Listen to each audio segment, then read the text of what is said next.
I reckon I'm on a roll today. I'm just in a mood here. Sometimes I'm in a writing mood. I guess today I'm in a talking mood or just a reading mood. Just reading over stuff I wrote. This is going to be part one because I can see I didn't quite finish it, so I'll try to finish it and put the part two on here later. But I wrote this one called Ain't No Grave Can Hold My Body Down. I know Johnny Cash had that song, and I was listening to that song, and that kind of sparked me writing this. And I was just going to tell you more about me as a person than other stuff that I've been reading here, because this is about me. My name's Susan Cobb Beck, and I'm a writer. I live in Mobile, Alabama, and been doing this for quite a few years now. I just always been so shy about talking about my own stuff and tooting my own horn that I just hadn't moved along very far yet. But this here's called Ain't No Grave Can Hold My Body Down. And it's not a poem, it's not a story really, it's mostly more of a biology thing, I guess you got biography. Not biology.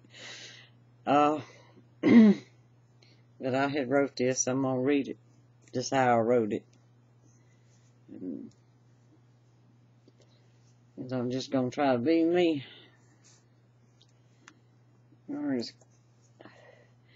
I've known many people in my lifetime. Everyone we meet touches our lives in one way or another.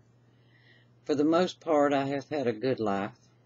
I have some very fond memories of those who have passed away, and I am still collecting memories of the people who are still in my life. When I was a young'un, our entertainment was limited. We played outside in the yard all day, and if left to our own devices, we could always find something to do. But nighttime was a different story. It wasn't really a problem when I was real little. We played all day and wore out at dark and ready to go to bed, but the older I got, the more I noticed the lack of entertainment.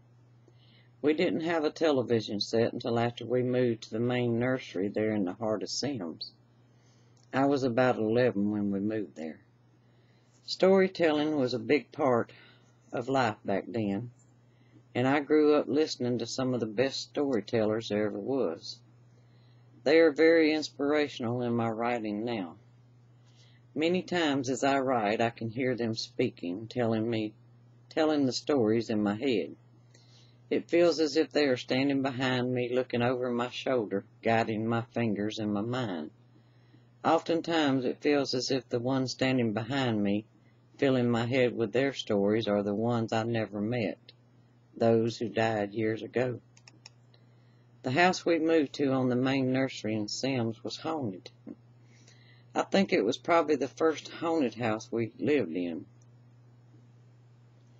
At least it's the first one I remember being haunted.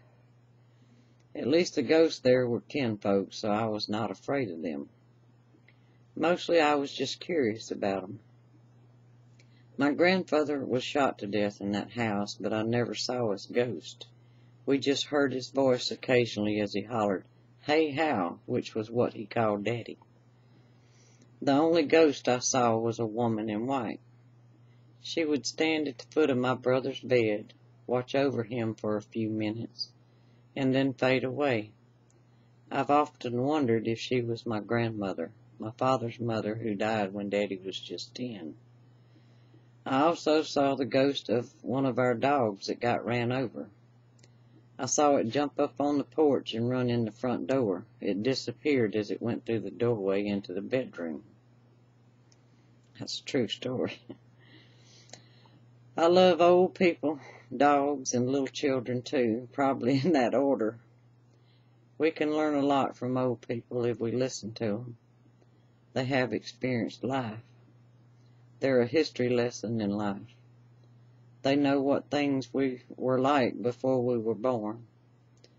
My grandmother, May, was one of the greatest influences in my life and one of the greatest storytellers too. And that's all I've written on that one so far, but I'm going to finish that one day. It might be today, it might be tomorrow, but I'll finish it. And at least maybe that'll tell you a little bit more about me. Till next time.